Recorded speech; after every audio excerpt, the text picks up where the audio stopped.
अपन मामुआ के महू से अपन मामुआ के महू म्यूजिक बाय डीजे विकास शादी करोई शादी करोई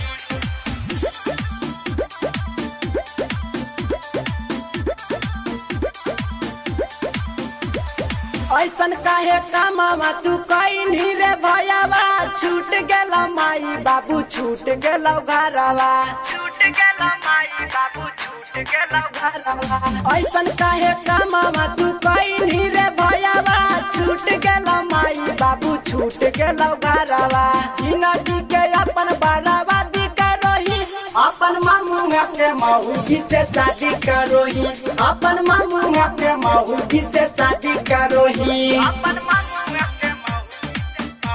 से शादी करोई अपन मामुआ के महू से शादी करोई शादी शादी शादी करोई मिले खातिर छौड़ा तू जाई मामा घर रे ममनिया के तू बनाई नीला भार रे नीला भार रे बनाई नीला भार रे मिले खातिर छौड़ा तू जाई मामा घर रे ममनिया के तू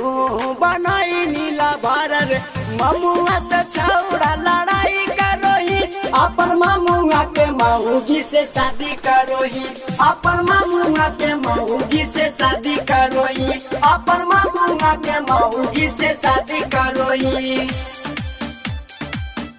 अपन मामुआ के महू से शादी करोई म्यूजिक बाय डीजे विकास शादी करोई अपन मामुआ के महू छौड़ा या जीतावा तू ठीक नहीं कोईनी अपने ममनिया से शादी रचैनी शादी रचैनी रे शादी रचैनी छौड़ा या जीतावा तू ठीक नहीं कोईनी अपने ममनिया से शादी रचैनी ओकर तू संग आजादी करोही अपन मामुए के मऊगी से शादी करोही अपन मामुए के मऊगी से शादी करोही अपन मामुए के मऊगी से शादी करोही recording by Dimple music present Govindpur.